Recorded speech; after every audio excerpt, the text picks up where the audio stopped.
Now, here are your hosts, Hank Davis and Alex Cruz. Hello, everyone, and welcome to another edition of the Falling Skies Fan Podcast. Today's episode of the Falling Skies Fan Podcast is brought to you by Amazon Prime. Start your free 30-day trial by heading to TPENetwork.com and clicking the banner on the right-hand side that says Amazon Prime. So we're able to offer you a free 30-day trial. And it's also brought to you by our Cafe Press store. So we've got some cool little shirts in there. We just added Got Spoilers. And we've added TV Addict gear in there as well. So head to cafepress.com/outlandish comedy, all one word, and check out the cool television branded gear in there. Joining me as he always does, he's my partner in crime. He's Alex Cruz. How the heck are you, Alex? Doing well. Awesome. So me and you have talked before about how awesome Amazon Prime is. Oh, I'll tell you what. Amazon's not paying me whatsoever for anything, but I've used Amazon for the last 10 years now, probably more than that. And with this Amazon Prime, I'll tell you what. I know you're the one that talked me into it a while ago, and I'm glad I took that advice because I get quite a bit of many an item from Amazon, and you get it in a short period of time. Definitely. And not only that, but you also get the streaming on the TV. So if you have, for example, a Blu-ray player that has the software in it for like Netflix and YouTube and some of those other things, it'll probably have one for Amazon as well. Then you'll get some free stuff. Well, not really free, but it's free if you're a Prime subscriber. Yeah. And you know what I did initially when I had that first 30-day trial? I was like, I'm going to punish them. In 30 days, do you know how much stuff I can order and get free 2-day shipping? And then once I got it and the smiley box started showing up every day, it was over. I was like, oh, you know what? I'm just going to go ahead and keep it because I love it. Well, it's funny that you say that because what I used to do is Amazon has a thing going where if you're not a Prime member but you spend $25 or more, it's free shipping. So I always took advantage of that. But the downside of that, you'll get it between 5 to 6 days. Yeah. Yep. And this way, it'll just be 2 days. And another thing too, they also have a music service where if you're a Prime member, whatever CD that you buy, whatever music you buy from Amazon, it's automatically saved on your Amazon account. So you can, instead of putting the CD in your computer and downloading it on iTunes or whatever, you can download it.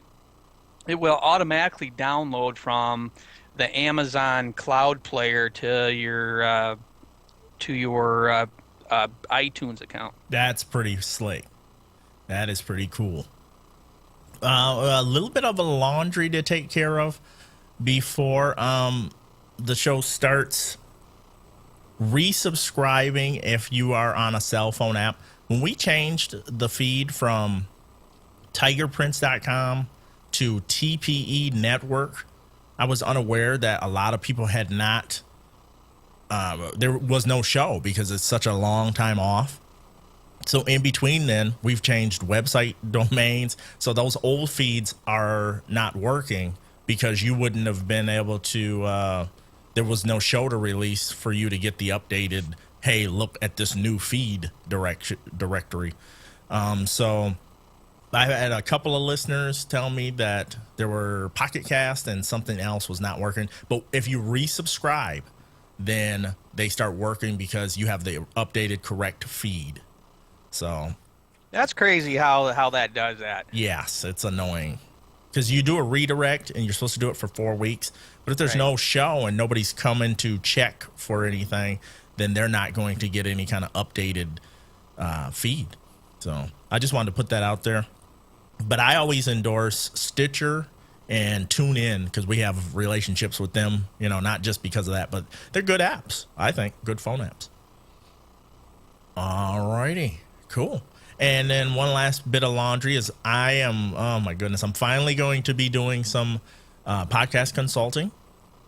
So I can only take on 5 people a month. So if you if you're a person that wants to start your own TV fan podcast or some kind of podcast and you need to learn how to do it, contact me. Just head to howtopodcast.net and you'll see the banner on the in the sidebar. You'll see the little logo for that. So I can only do 5 people. I'm just a little too busy to do more than that. And Alex, we've got a little pre-show feedback that we've got to talk about as well. Hey, but before we get to that, Yeah.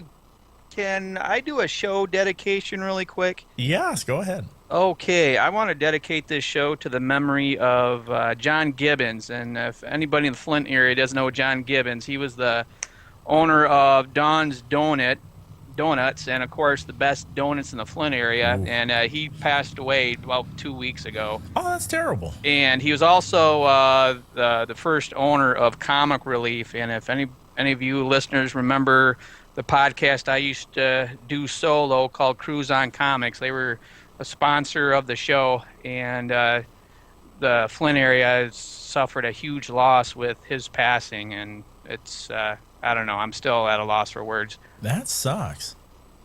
Oh. Well, Alex, shall we get into our little bit of pre-show feedback? All right, let's get to it. All right, this one, I think it's from Mike. Just wanted to say I'm a fan, but the unmarked spoilers for Battlestar Galactica in Season 3, Episode 3 was really lame.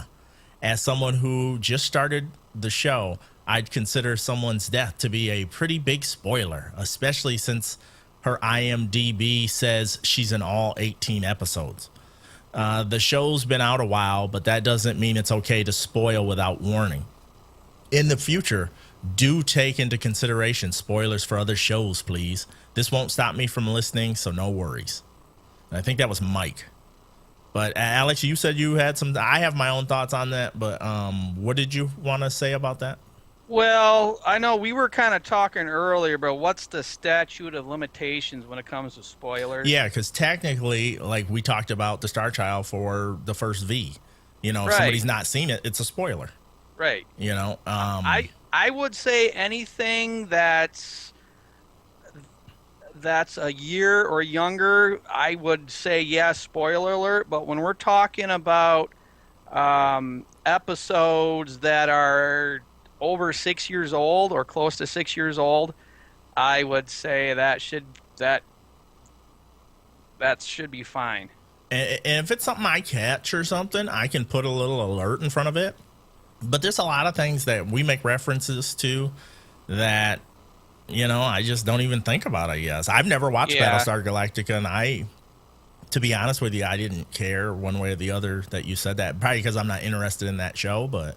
Right. Well, that like I said, that particular episode, I won't even say what season it was because I'd spoil it right away and get poor Mike upset again.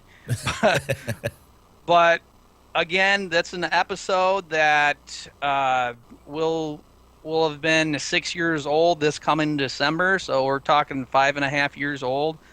And you know what? I would say spoiler alert shouldn't be even on that. And Mike, you're just now watching Battlestar Galactica now. What's up with that? What's up with that? That's right. Well, I'm glad you're watching that show. I'll tell you what, that's one of my favorite TV shows of all time. But you know what? Again, that leads up the question: what generates a spoiler alert? So I'm gonna tell all of you folks out there right now. I'm a huge sci-fi fan, and so if it's something like I said, something that's older than a year, I'm going to spoil the crap out of it, and most of it'll be, you know what, not consciously. Yeah, yeah. I mean, we do it all the time. I mean, Yeah. I made Iron Man reference. Nobody has said anything, but I thought about that when I got this email. I thought about that where I was giving away like specific stuff about Val Kilmer's character on that show. Right. You know what? That's like saying, uh, uh, like for those of you that watch The Empire Strikes Back at the very end, you know what? It's common knowledge what that everyone's saw Star Wars and they know that Darth Vader is Luke's father. I mean, come on. Yeah. Oh crap! I didn't know that. All right, let's get off the spoiler box and let's get into search and recovery. So here's where they should have left off last time, but instead we pick up at the site of the plane crash. They're all knocked out except for Bressler, who has what was that, like a tree stump through his stomach? I don't know. And this was the part where, Mike, I'm going to jump right on your bandwagon, your spoiler bandwagon right now. We were talking about this last week. They showed the previews, and not once did you see Bressler with these guys. So you knew automatically that Bressler was going to bite it. Yes, you said and that. And I was upset. Yeah, because you said that on our bonus content episode, and I couldn't agree with you more. It was so dumb that they played it that way. I wouldn't have played it that way. So, Mike, I feel your pain. Even though I'm disappointed with you that you're now just getting into Battlestar. So Tom rescues Pope from the burning plane. What a guy, man. What a guy. And just then, the plane blows up with General Max Headroom still inside. So not only that, but he got a free cremation as well. Oh, too soon. So he got some wood and some cremation. All right. Not bad. Oh, not bad. Back to alter ego Hal. Ben comes to him to tell him that Anne and the Star Child are missing. Ooh, and Hal had that look on his face like, yeah, and I know exactly where they're at. You know, he just kind of had that matter-of-fact look on his face, which I thought was very funny. And it was funny because Maggie was picking up on it right away. She just kind of gave him like funny looks. It's like, oh, you know something, but you're not telling anybody else. She definitely picked up on that. I'm glad you saw that. Because she was looking at him like he was an idiot. Like, oh, you already know that, don't you? Now, Dr. Kadar, why doesn't he have like a little door chime when people come down to his little lab? You know what I mean? That's funny. He should have something like ding, ding, and then he can be alert and not get wrenched again. But he evidently he survived, and I didn't see any like bruises or anything. Did you? No, you know what? That's a television thing that's gone back for like 50 years. That you'd get conked down the back of your head, and sure enough, you will never see the bruise. It's like you'll never see a gunshot wound like that either. Do you remember the old movies? I'm thinking of a particular James Bond movie where this guy just got rattled with machine gun fire. And, of course, his body's moving like he's getting hit, but you don't see one hole at all. One gun bullet hole. Oh, man. TV. Low-budget TV. When he starts talking, when Dr. Skridar starts talking about, oh, man, this baby's a whole totally different race and such, what did you start to think of? Did you start to think of... You said it was a hybrid. Yeah. So were you V'ing it out? No, I was thinking Prius. Toyota Prius when he said hybrid. Oh, nice. But yeah, I was. You know what? I was thinking Star Child of V, and I think the first thing that came to mind was what's a possible way in which Anne could have been impregnated by an alien. And then I thought, well, it had to have been that thing still has to be inside of Tom. Ooh, okay. And you don't agree with my theory of maybe when Karen put that staff over her belly, that something couldn't have happened at that point? No, I think that was like a cattle prod type thing. Okay. Maybe it's like a Swiss Army knife. It could It be, can do I don't know. a bunch of different things. All right. Now Lourdes is fine as well. She's just a little woozy. And then here's where the show starts to take a strange turn with Marina when she stops Weaver, because Weaver's like, you know what, we're gonna get a search party together and blah blah blah. And Marina's like, we don't have the people to do this. So if you go, you're gonna be going by yourself, man. I'm sorry. I thought that was funny as heck when she said that. You're gonna be going by yourself. And he's like, well, I can't perform an effective search by myself. And she's like, yeah, I get it.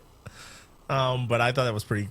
I was humorous. expecting Weaver to put her over his knee and spank the crap out of her. Because I'm like, what do you think Tom would do in this under these circumstances? Come on, give me a break. He would go crazy. He would expend everything to find her and that child. Right. And she thinks that nobody's going to question her saying, no, I got to think about the whole town over top of the president's wife, the first lady, and the child. I thought that was a little odd that she presented it in that manner. Yeah. All right. She finally gives in to letting him leave and having a group with him. But it's only 24 hours? And then when she was like, and if you find that baby, we're going to... She didn't say this. She didn't say we're going to have to cage it or anything. But didn't she kind of allude to, like, we're going to have to kind of isolate it or something? Didn't she say that? Yeah, she did say that, but I don't know. I have my suspicions as to why she's doing it, and I don't know if now would be a good time to share that or if I should wait till the end. Yeah, we'll do that at the end. We'll do it at the very end. She did reveal that she had a family once. And I was thinking to myself, what was that? Skitters? Like when, I got a theory to that too, so I'll share that at the end. When just like when Ben was first with the Skitters and stuff, and he was like, "That's my family" or whatever. I was like, "Ew." All right, Pope comes to and finds out Bressler is dead, and then conveniently enough, there's an alien spotlight that just misses seeing them. It was shining down like the DJ canister lights that you hang up on some trussing. It was just shining down like that, like doo-doo. I was like, now this to me, this reminded me of Spielberg's Close Encounters of the Third Kind. Yes. Oh, what a great movie. If anyone hasn't seen that, it's a little dated, but I'll tell you what, one of my all-time favorite movies. And just, oh boy, that's what it reminded me of. And I don't know if it was I know Spielberg produced this, so maybe a quick nod of the hat to that movie, but that's what it reminded me of. Oh, cool. We just didn't have the colorful lights in the sky. No, it was just plain old light. You would think aliens would have better lighting. This is what the part where Pope starts going over what Tom has done. You got the president killed. He's just assuming that, though, right? You know what? Because you said the same thing last week. You said, did the president's plane get hit? And I'm like, what? I thought that was just their plane that got hit. I don't know.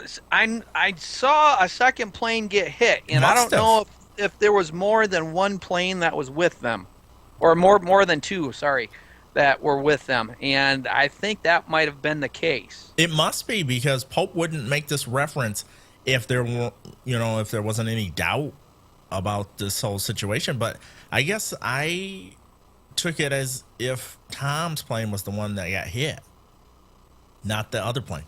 But anyway, he's like, you got the president killed, Bressler killed, we're stuck out here, we're miles away from anything.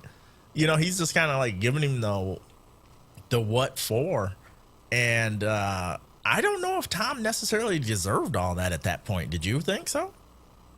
Well, this was frustration on Pope's part, and as we know, this has been building up since I think the very first episode of the third season. He's had some type of resentment, and I think most of the resentment started when Tom started allying himself with the Volm. Oh, yes, definitely. And then there was this battle in which the Berserkers were asked to Bait. be the bait, and he didn't like that. And then with Crazy Lee dying, that just added to it. So right now we're at a boiling point, and this is where Pope just kind of lets him verbally have it. And this whole episode reminded me of the old prison escape movies, and kind of like a buddy movie is what this show was. It was a buddy show. That's a good analogy. I like that. Good one. And this is where the aliens, they just give up their search after shining a light directly on the burning wreckage, and then just barely around the area. And I'm like, are you serious? That's the extent of your search? You don't have scanners for body heat? Even the United States government has, body heat sensors and all that kind of stuff. Yeah, where's their infrared at? They should have all that stuff. And I was like, this is the extent of your search for now. Wow. And this is where they disagree, because Pope wants to stay put, but Tom knows that, we probably should get moving. But Pope is like, I've got some good skill at avoiding the police. So I was like, yeah, you would know, wouldn't you? And plus, as we're going to find out later, we're going to find out a bit more about Pope's past as well. Yeah, yes. We find out a lot about Mr. Pope. Matt, this is the part where Matt wants to go on the search for Anne, and Hal's like, no. And then Matt drops a little swear word. And I was like, whoa, little buddy, hold on. I like Weaver's response, though. Watch your language, son. And Weaver overruling Hal, I thought that was a cool dynamic, because they really haven't touched on them two. Right. That much this season, because before they had that, it was actually a decent relationship where, Hal kind of respects Weaver, and Weaver thinks that Hal can be something special, Mm-hmm. And they really haven't touched on that much this season, but it was cool to see Weaver go, oh, Matt is coming, by the way, and just overrule him like that. I love that. Well, because Weaver understands Matt. Yeah, Matt knows the type of relationship that he now has with Anne, and if anything, this episode was a good Matt episode. Yes, it was. This is the most he's got to talk in quite a while. Because we get to actually see how vulnerable emotionally Matt really is, because he's been playing this front where he's this tough little kid, and in fact, as we know, it was all an act. He's having major mother issues this episode. Yeah. Yes. Marina apologizes to Weaver and Baby Bear. And then Baby Bear thinks that Weaver's got a secret admirer with Marina. Did you see that coming from anywhere? I didn't. No. I didn't even think it fit the storyline at all. No, not at all. And I was like, what?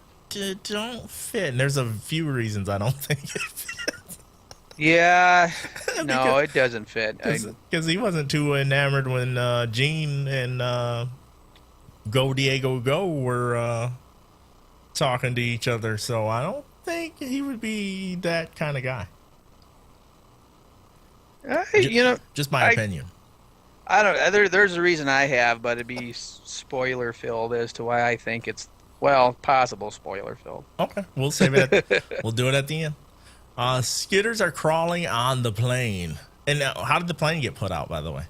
And then Tom gives us the moss growing lessons. And I was like, oh, okay, nice. I haven't heard that since like 4th, 5th grade. And Pope jogs Tom's memory that the mole didn't know where they were going. What did you think about that? So again, we got the mole thing into play, and I was kind of hoping. Well, I think this episode kind of steered in the right direction as to where we're going with the mole. And like I said, next episode possibly we could find out. It could come into fruition, but yeah. See, it's like I said, Pope has a lot of resentment towards Tom. And go ahead.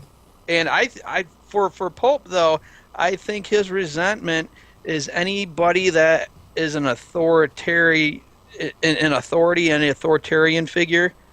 Pope's going to automatically hate anyway. True. But I don't think there's not a sense of hate between Tom and Pope, but Pope just likes to rattle the chain of authority. And he has, like I stated earlier, he's had some major issues with Tom, and this was a good episode for them to kind of work those differences out. Yeah, or try to anyway. Or try to, yeah. Ben finds blood, so the team stops and starts looking around.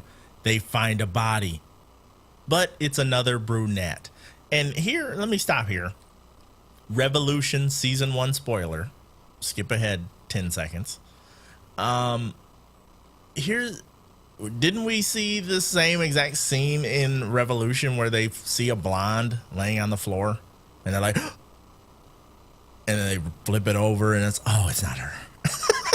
I just thought that was so, I don't know. It was a little too Well, I'll tell you cliche. what, they flipped her over and I thought it was Anne. You did? I did. I don't know why. I just thought, did they find it? I couldn't tell. I guess it must have been the angle that the body was. But okay. Because she looked minus the baby weight. Yeah. Anne's got a lot of baby weight.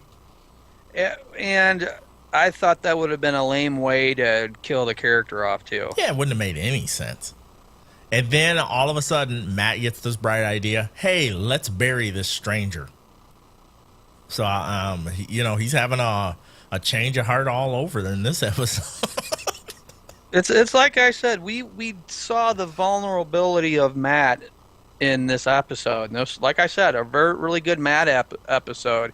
And it makes me like him again because before he's at the beginning of this season, he's just this bratty little annoying little kid.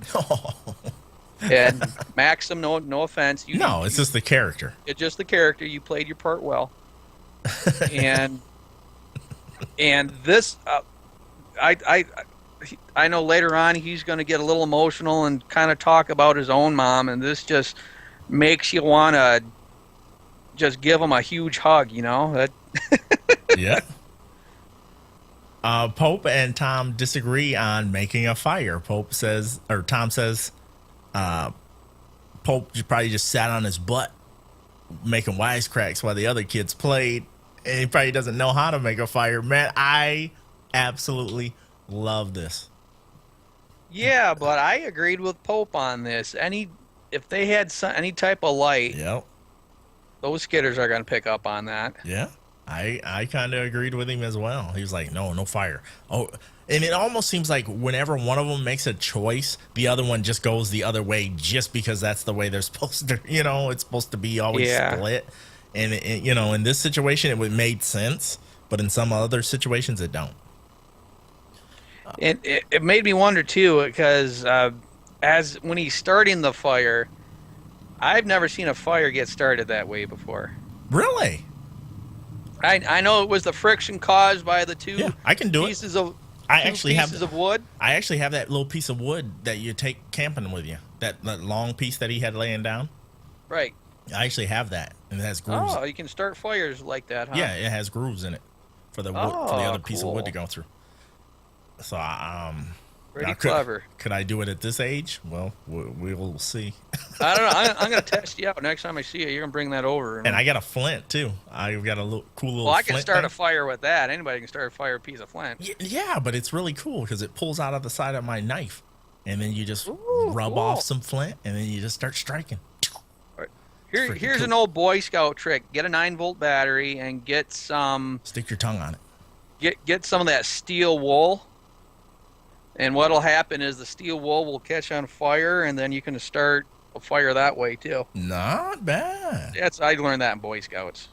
Not bad. Hey, if you guys wanted to learn how to start fires, you're getting it from all angles. My That's favorite right. way is a bic. Listen to Eagle Scout Cruz here. I'll tell you all about it. My favorite way is a bic.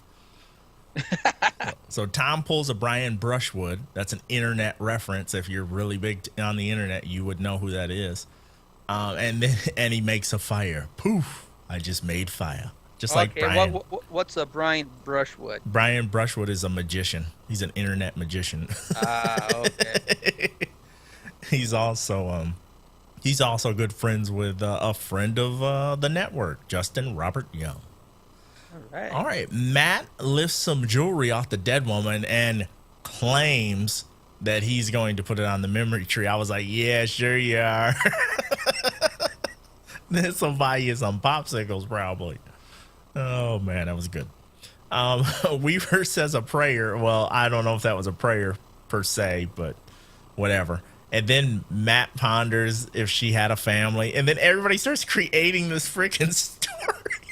I thought that was really cool though, because what was going on is they were kind of reflecting out of themselves, because I think all of them kind of saw either their own mothers or their own wives or whatever in this person. I don't know. I don't know. I thought it was kind of touching. I like that scene. Internet, if I die, don't do that. Don't make up stuff. I did. But did you see how deep they buried that? We have body? an email. We have an email about that, so we will save that for Okay, because I got a huge comment about that. James emailed us about that. Oh, good. So I don't have to get up on my No soapbox needed. Now everybody made up a story except for Hal, conspicuous by his non-storytelling. Isn't that interesting? That's very interesting. Marina comes down to see Dr. Kadar.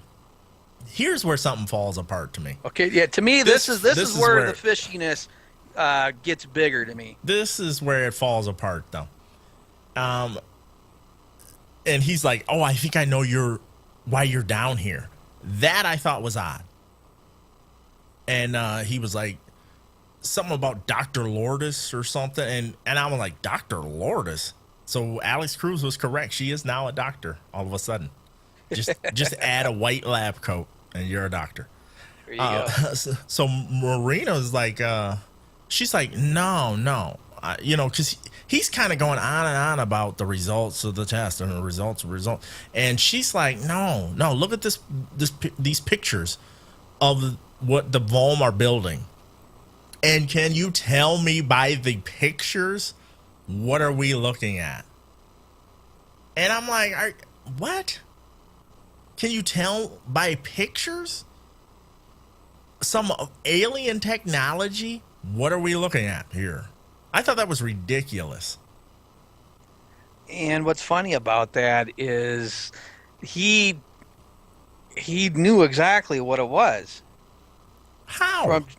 I don't know. If you know what, if I would say if you are inclined with machinery and stuff, you probably could have a good guess. But even alien technology that we've never. I mean, they have stuff that if they pulled that one thing that they were deharnessing people with, if they just pulled it out and said, "What is this?" Do you think somebody would have known right off the bat? Oh, that's the get rid of the harnesses. You know what I mean? I just thought it was ridiculous. Yeah, I agree. I mean, how could they tell with this alien technology as to what was being done? Yeah, because I'd be like, that looks like power supply, but no, actually, it's not. But I'm kind of questioning Marina's motives of doing it. Well, she lies and says that Tom told her to come down there. Right. And we're like, well, he hasn't been in town for how long now? And he already knows what it is, kind of knows what it is, I guess. Or thinks he knows what it is. And And what's funny is, you know what? They're kind of throwing the old red herring on the Volm themselves as so you can't trust the Volm. Mhm. And it's funny because even the studio is doing the same thing for in regards to the next episode. Oh, we Yeah. can't trust the Volm. I said, yes, you can. This is just a red herring. Like I said, we talked about who we think the this mole is. Yeah. Yes. Moly, moly, moly. Ben gives Matt an MRE, meals ready to eat. But since there's no sugar in it, it doesn't appear that Matt wants it. And then Matt wonders if their mom died like the woman that they slightly buried. And I thought that was a great exchange between Matt and Ben. But the speculation on how their mom died, that I was a little uncomfortable. I don't know about you, but I was like, oh man. Yeah, especially the Downer. part where yeah, Dad had her on the picnic and on the picnic table. Yeah. Had the body on the picnic table when he found She was missing and a shoe or something. And I was like, yeah, the pink was a pink running shoe. yeah, you guys want me to leave? Or, I was a little uncomfortable right then and there. Let's go back to Pope and Tom. Now they're lip smacking their food away. I was like, yikes. And then Pope mentioning about having kids. I was like, has he mentioned that before? I thought he did. I think he did briefly, Yeah. but this is where This was good and good. that I stated earlier. We find out more about Pope's past. And when he tells that's when he tells that crazy story about this guy drives by while his kid is what was he on, a little scooter or something, and this guy drives by like real close or whatever. Misses his kid, and Pope gets mad and follows it and beats the crap out of the guy, and the guy bleeds to death. And His head sounded like a melon hitting hitting the screen. I was like, oh, okay, wow, nice. What was Tom supposed to say? You know what I mean? Tom was a little disturbed at this point. So I was like, I like the look on Tom's face when he kind of looked at Pope, says like, oh, so what happened to the guy? And then Pope says, well, he bled out and he died. he died right there. And Tom's like, well, and then what an awkward moment for Tom to get up and go for the gun. And Pope grabs that gun and is like, what? And I was like, oh, here we go. Here's the mistrust portion of the show right here. And then it just, this gets stupid to me. This part where the Pope has a snake in the morning and he throws it on Tom, and Tom just goes berserk and is ready to fight until some skitters show up. I thought that was so unnecessary and so out of place. It was like they were 12 or something. Here, I'll throw a snake on your face while you're asleep. See, I thought it was pretty funny, and it kind of reminded me of all the pranks we used to pull on one another at summer Boy Scout camp. In fact, it got so severe that we used to hang people's underwear up on flagpoles and stuff, and Nice. we'd put things of M&Ms underneath people's bunks, and so the skunks were sure to pay him a visit that night. Oh, that's messed up. That is so messed up. That is so messed up. So when those skitters show up, that's when the fight is over, and they start wasting those skitters. But there's just too many of them, and Tom is like getting a running start to jump off the edge of this cliff, and Pope's like, no, I seen that movie. I was like, here we go, cliche number 3 of the episode. Not bad, but it was kind of funny. I will give them that. And then they wash up on shore, just like a scene from Revolution. Wow. And they fight it out again until Tom pulls a gun. And then Tom finds out that his ankle has been badly injured. But luckily for him, they have that medic kit. Or did you even see the medic kit anywhere? Yeah, I saw Tom carrying it every now and then. Okay. So luckily, like you said, that they just happen to have that kit with them. That's amazing. All right, shall we go back to Weaver and crew? They're still searching for Anne. And then Jean brings up that what did she was talking about the hybrid plan, maybe the aliens' next attempt to get rid of the humans. Like they could just breed us away or something. I was Right. like, I didn't think of that. That was actually a pretty cool insight. And some people already theorize that humans come from aliens anyway. So Yeah, there's some David Icke. if you watch the History Channel, you know what I'm talking about. Yeah, some people believe that. And then here's where it's just blatant foreshadowing when Jean makes Weaver promise her that he won't let the aliens get her. Don't let them get me. Promise me. And I'm like, what? It just You know what? It did. I think that the writers kind of gave away another plot point that's you going to be think? coming up here sooner than later, probably. Yeah, I mean it's blatant. Yeah. So I thought that was like, what? I was just sitting there like, you didn't have to do that. Could have been a little less anvil over the headish. Now, Hal gets questioned by Maggie. And then that's when Matt is saying that, oh, they've got her. And then that's when Weaver gives him the pep talk about don't give up hope. Don't give up. And I was like, oh, what a special moment. I'm going to go throw up now. But this is another part where I just go, what? They find the woman's body. They bury that woman. They think they found some skitter tracks. And then they're like, okay, it's time to go home. Anybody? I thought they gave up too soon. I thought for sure they would go in one of those buildings and look. Exactly. Anything? I thought that was ridiculous. It was just so weird. It was just like, okay, the trail's getting warm. Let's call it a day. It just made no sense to me. I'm sorry. Yeah. I am sorry. I agree. All right. And then that's when Hal's doing that look around like, yeah, my brothers are close or whatever. I don't know what that look is for.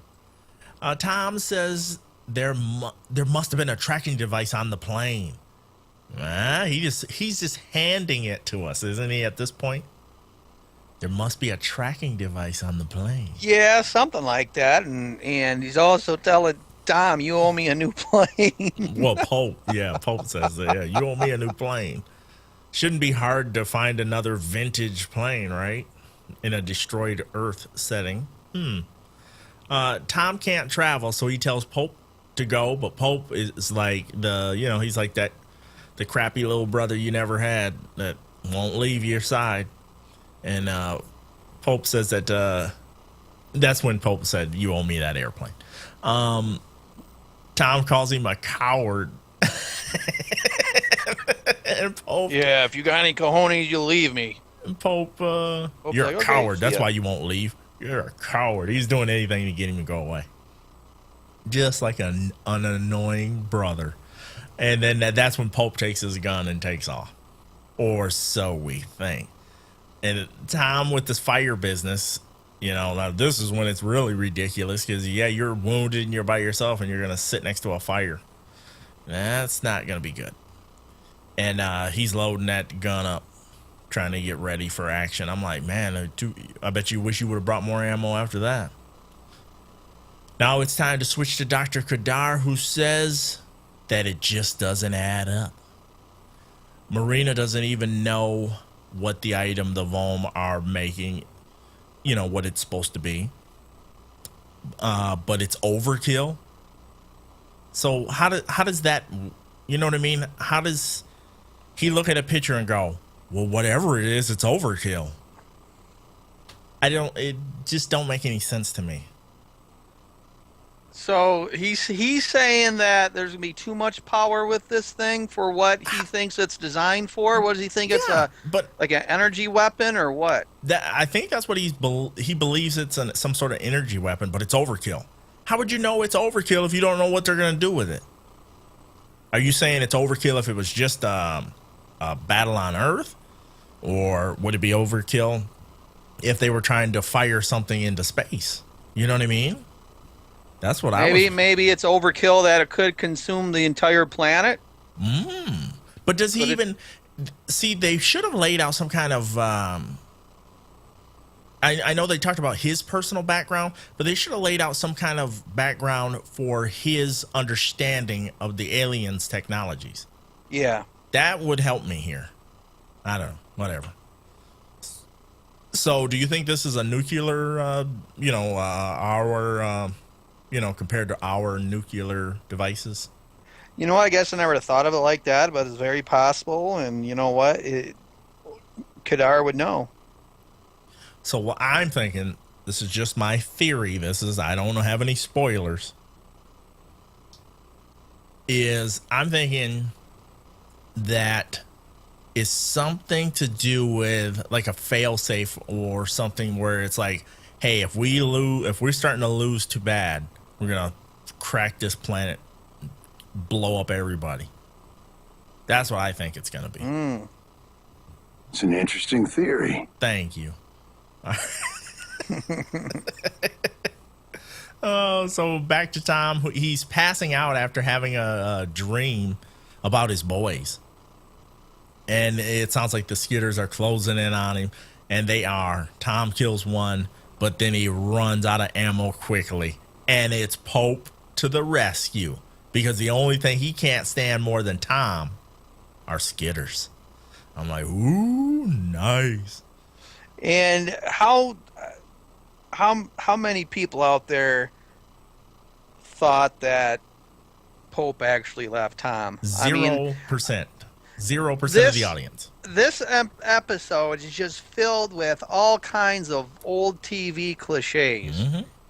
And I like the episode, but the predictability factor. You might be one of the few. Because all of a sudden, Tom can kind of put a little weight on his ankle now. And then presto, we found a truck that is gassed up. And not only is it gassed up, it's got liquor and food in it. Liquor? Don't even know her. Oh, radio edit. And you know what I mean? I'm just like, there's so many things in this episode that just fall over. Just like, like you see this beautiful house. You're like, oh, this is gorgeous. You walk up to it and you put your hand on the siding and it just flips over. It was just a picture.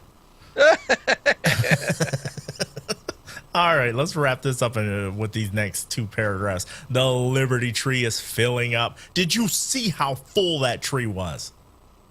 That tree was full. That tree was. I think they need to put a better base on it because the weight's gonna just collapse here pretty quickly. Yeah, the weight is. That's why it's out of metal, I believe. So it was a lot. So Matt put one up for their mom, and then Ben and Matt talk about why Ben doesn't talk about the mother anymore.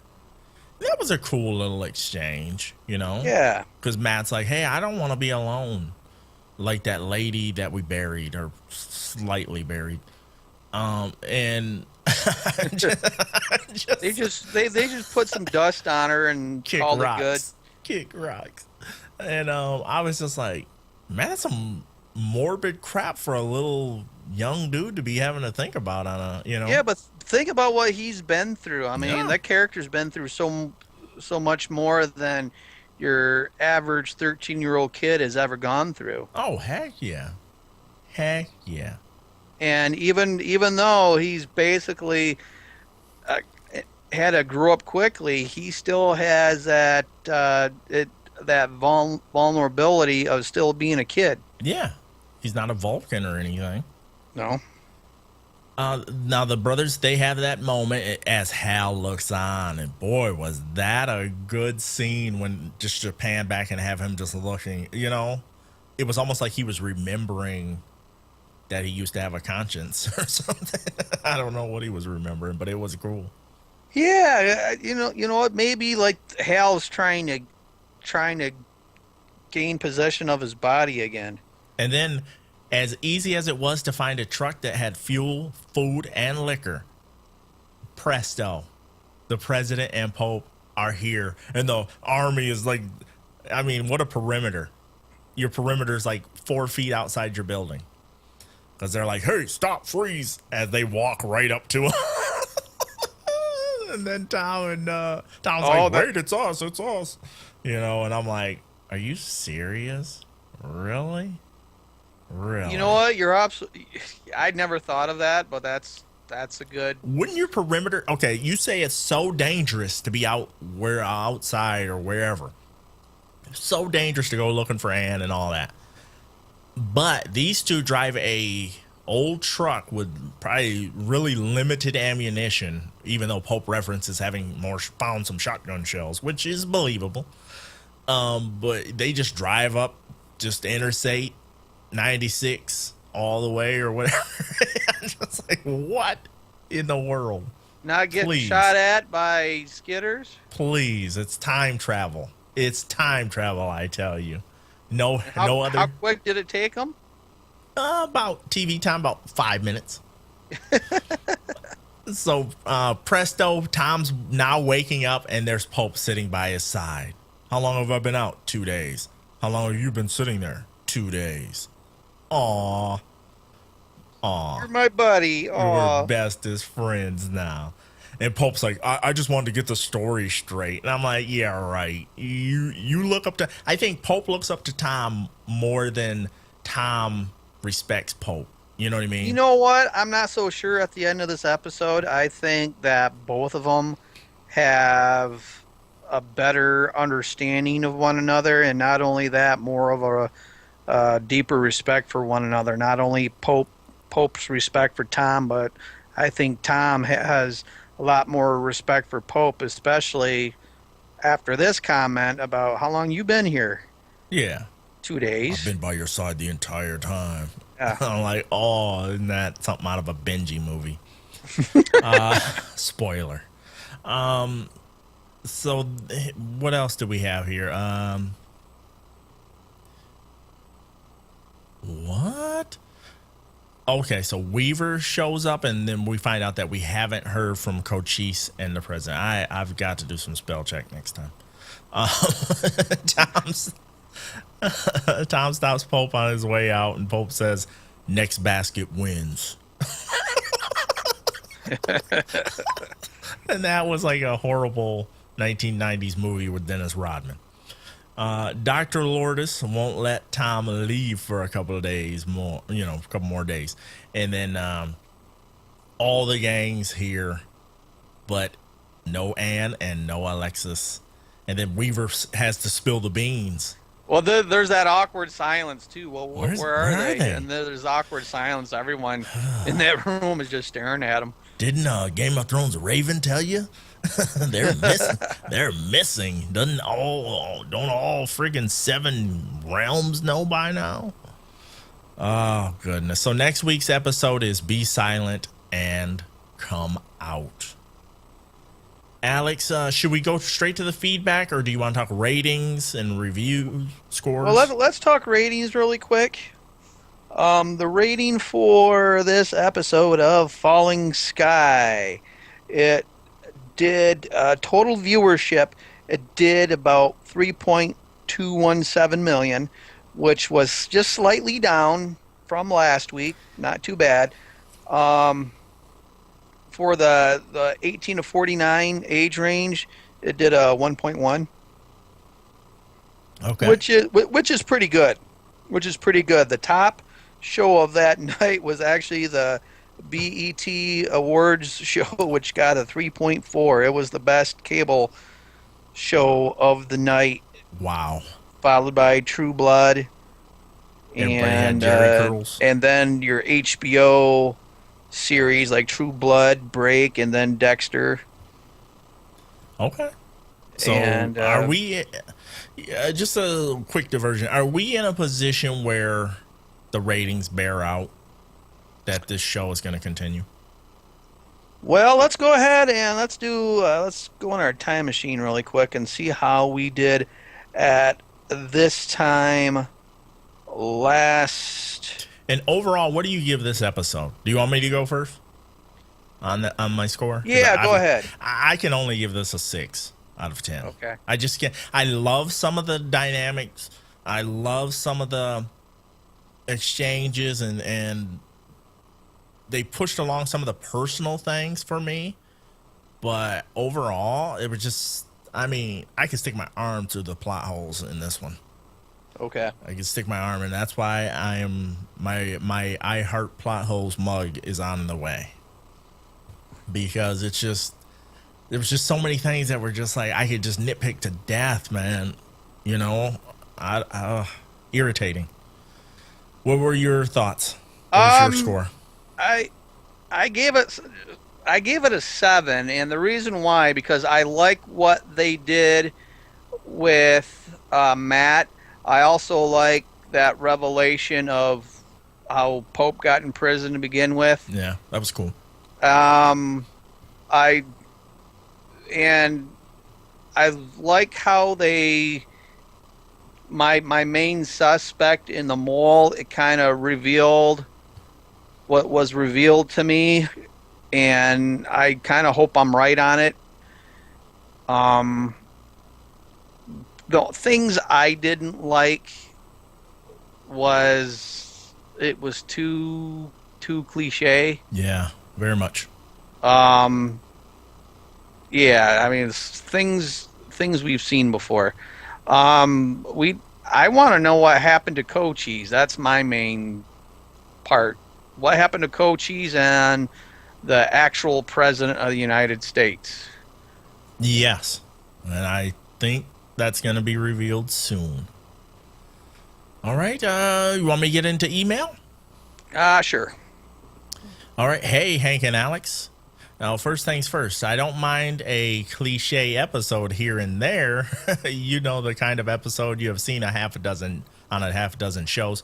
For example, the show starts with your two main characters who don't get along in a plane crash being together. Oh, dear. Now they're best friends. That's okay, but let's not do the scene where the temporary president tries to stop a search party and then says you have 24 hours for no logical reason. Oh, dear. It was a little bit clunky because I have seen it so many times before. Speaking of clunky, how about that funeral? It was bad enough they stopped the incredibly important and time-sensitive search for Anne and baby Chucky, but they also read some terrible eulogy when they just made stuff up. I bet she was the type of mom who occasionally spent the food money on vodka and beat her kids with a wooden spoon. That's messed up. Oh, by the way, digging a grave usually requires digging, as in digging it into the ground. Oh, this has to be James. This is James. And James, you know what? That's the first one when I saw that scene. It's like, what the heck? I think, barely a foot in the ground. He says this. He says all they did was create an all-you-can-eat buffet for stray dogs that come out at night. On another matter, And that's correct. Yep. on another matter, just in case the writers forgot, Tom was a history teacher, not some bare-knuckle brawler. Tom's most powerful tool was his mind. So enough with these boxing matches between him and Pope. The only boxing match I want to see is Pope versus Saul Ty. Yeah. That's fracking awesome. I could sell some fracking tickets to that. By the way, they tracked the plane because, this is his opinion, he doesn't know anything more than we do, because Lourdes put a tracker in the Medipack. Lourdes is the spy. She is also one of the few people who knew about the baby. Now, as much as I give this show a bit of heck, it's still really good, but they need to stop stretching out the season and start focusing on the story arc, or the only thing that will be falling is the ratings. Thanks again, guys, for your wonderful podcast, and thanks to everyone else who participates and listens. This is James from Melbourne, and he has a PS. Can you please send a shout out to my wonderful girl, Lauren? Babe, you are the girl. I'm going to put music in the podcast version of this. I'm going to put music behind this. Babe, you are the girl of my dreams and in my dreams. Thank you for sharing your life and heart with me.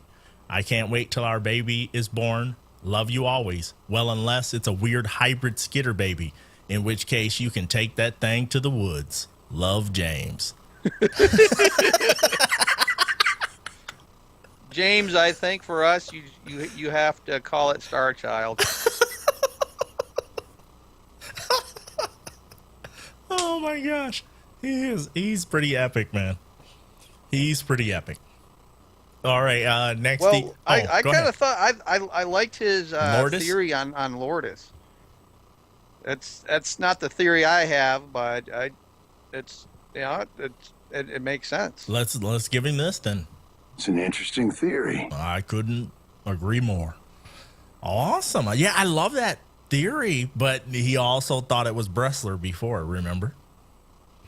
Wrestler. So Bressler is now off. He's off our list. I still stick with you and I have I think the same suspect. Yes, we do. And I was day one. I want to make that clear. I suspected that person day one. All right. Hi, guys. Just wondering if you guys felt like this was a vast departure from the current storyline, since it really didn't drive home any of the storylines. I just thought that it was strange and a filler episode. This one is from Hannah. Did you feel like this was kind of a diversion episode? Yeah, I did too. I agree with her. Yep. I did too. Because as we know, we had 4 storylines going on at the same time in the previous episode. Yep. Where this one, I think I counted 2.5, and my half goes to where Marina kept on going and talking to Kadar, because it was like maybe 1 or 2 scenes, well, probably two good scenes. Two scenes, and then we had the search party as being one subplot, and then we had the main one, which was the survivors. The survivors, Pope and Tom. The So it wasn't as convoluted. That's why I gave it a 7. Okay. Compared to I don't remember what I gave last episode, but there was just last episode there were too many things going on at one time, where this one was kind of a slower pace. All right, here's another one. Thanks for the podcast, guys. I found it weird that some of the show's most important characters went to see President Hathaway in the first place. Would you send your president, leading general, and the leader of your alien ally to an undisclosed location to meet another president who may or may not be miffed at your alliance? Sounds far-fetched and ridiculous to me. Just wondering your thoughts on the entire scenario. And that is Carissa. That is a good point. Because, I mean, would you send...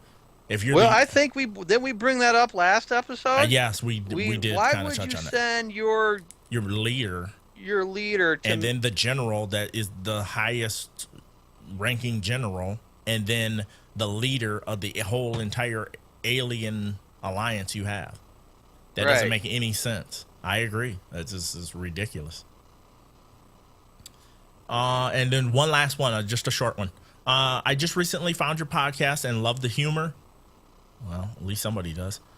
Seeing where this plot storyline is headed, do you think the show has the legs to even get out of this season?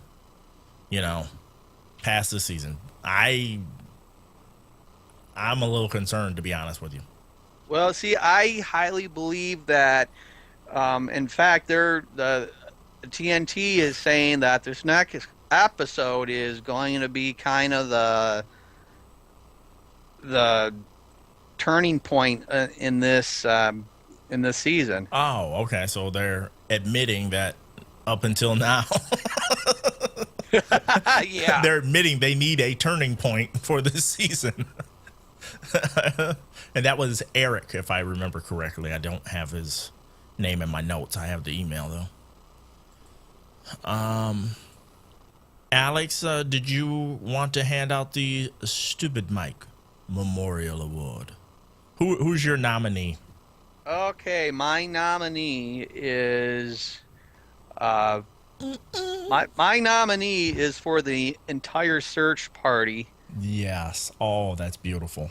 And the reason why I said the entire search party, because as was stated earlier, you do not put a body in at least 1 to 2 feet of ground, because If that. animals can get at it. You need to put it in I know the traditional way we've been doing is 6 feet. That might have took too much time. 4 feet might have been sufficient. Yeah. 3.5, but come on, guys. Pushing it. There's no cleanliness in 2 feet. I think it's unanimous then. It's because they're all equally culpable. So let them step forward. The search party. The entire search party looking for Anne and baby Chucky. We salute you for your vast stupidity in the burying of that poor woman and then making up stuff about her. About the You know woman. what? I didn't like that. I like that. Don't part assume. because If you just come across my dead body somewhere, don't just assume. Oh, I bet you he used to podcast and play sports. You know, let's not assume. That's not. And if you're gonna do it, make it really like good stuff, though. If you're gonna just do it anyway. All right. You want to get on your soapbox at all, Alex? Well, you know what? There's no really soapboxes to get on. Is it time for the spoiler zone then? Well, right before we get to the spoiler zone, I'm looking at ratings from last year at this time. Okay. And are we on the 4th episode right now? That wasn't that that was the 4th episode, wasn't it? Okay, 4th episode. Yeah. And so 4th episode at this time last year, we were at a 3.4. And so we're 3.2 right now. That's, you know what? That's just down slightly. Yeah, but why are we saying down? You know what I mean? No, this is the 5th episode.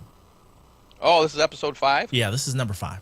Okay, let's see. I was thinking it was 5 because 1 and 2 were combined. Okay. So we're at a 3.6 then. Search and recovery.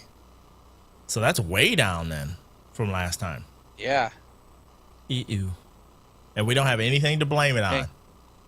There was nothing to blame it on. I got something to blame it on. Poor writing.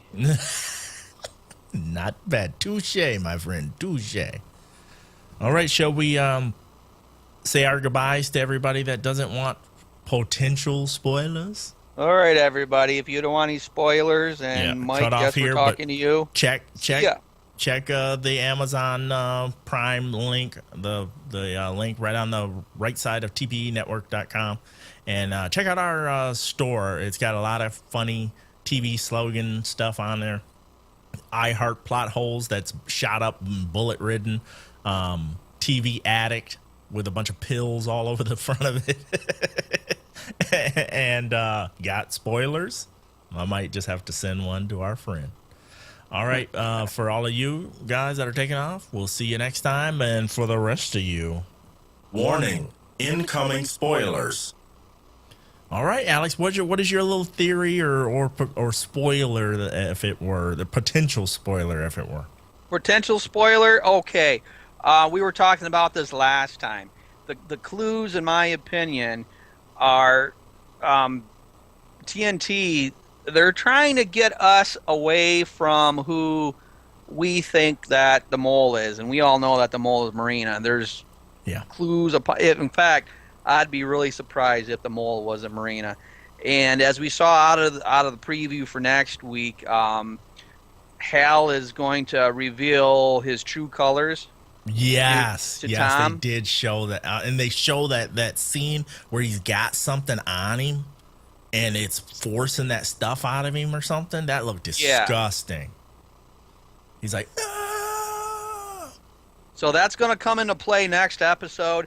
And again, I'm going to swear up and down we're going to find out that who the mole is for this episode. Wouldn't it be awesome though if it was Lourdes. Wouldn't that be awesome? I think, yeah, James brought something interesting up, and yeah, I mean, if they talking about the company managed to fool all of us, That'd be awesome. except for James, I would definitely tip my hat to James and buy him Down Under beer or whatever. exactly. Beer from Down Under. What is it, a Foster's? Foster's. Down Under for Bill. No, I don't know. So, what about the show count that we had? Because I thought for sure they were not going to show Marina in this episode. I thought they were going to make it Search and Pope and Tom centric. Okay. And you know what? That surprised me too. Yeah. Because Gloria Rubin was originally slated for only 5 episodes. Now, here's the only catch I can think of is if you say 1 and 2 are one episode because they are on the same night. Or did she even appear in both of those? Oh, you know what? That's an interesting theory. That isn't. That's wow. Yeah, I'm pretty darn positive she was in both of them. I think she was. I think she's been in all of them. You know, but I know she hasn't been in all of them. I don't think she was in last. I thought she was in there last week, just a lesser role. But I thought we seen her.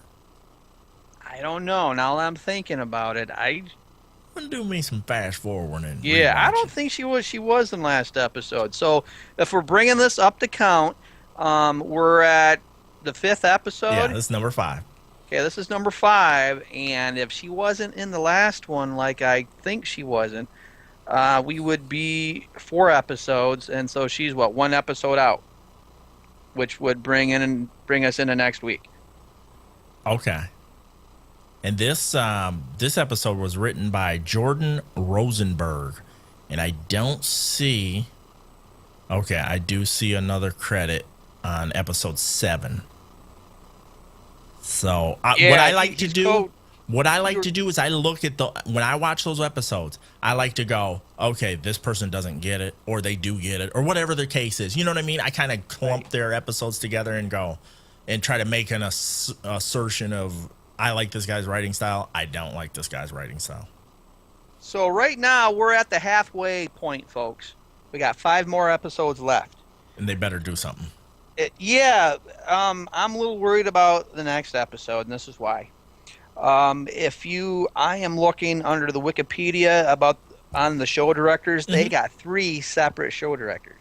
Oh, okay, I see that. Bradley Thompson, David Weddle, and John Worth. Right. Ooh. And Bradley Thompson and David Weddle, they did the second episode together, Collateral Damage. And I didn't like the second episode. So I thought On Thin Ice was way better than Collateral Damage. The first hour was way better. Yeah. To me, I wasn't even close. And it was I'm sorry, I take that back. We had 3. I'm sorry, it's not directed. It was written by. That's even worse. We got 3 writers. That's even worse. And it was like this episode was written by Jordan Rosenberg, and I'm looking, and he's not even on there at all for anything else. Yeah, he's on. He helped. He gets a credit under episode 7. Okay. With Heather Regnier. Okay, and all right, Jordan that's Rosenberg coming. On number 7, the picket line, which we can assume we know what that means. Right. And so we have. So I'm assuming Bradley Thompson and David Weddle are kind of a team, a writing team, because we see both of them together at least three times. 3 times what I'm looking at. But to have three writers for next episode, that's telling me that we could possibly have 20 million rewrites and or 4 or 5 different subplots going on at one time. No. Have you seen Maggie? Yeah, she's in the doctor's office. Then they come back. I thought you were in the doctor's office. It'd be like plot. What? Where were you? No, I wasn't.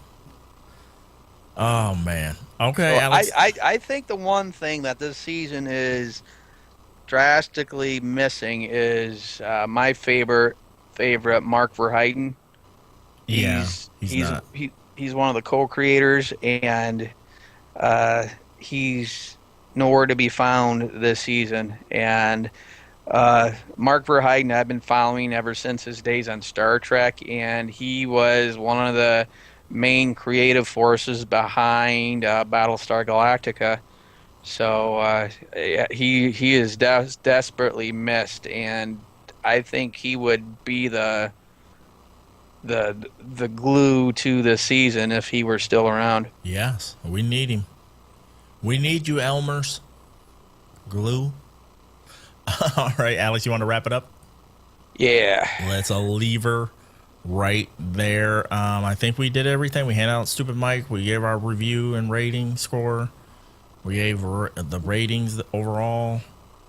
I'm just hoping next week is a lot better. But it's not. Yep. I really hope so, but it probably won't be. All right. For Alex Cruz, I'm Hank Davis, my friends. Until next time, we're signing off. See ya.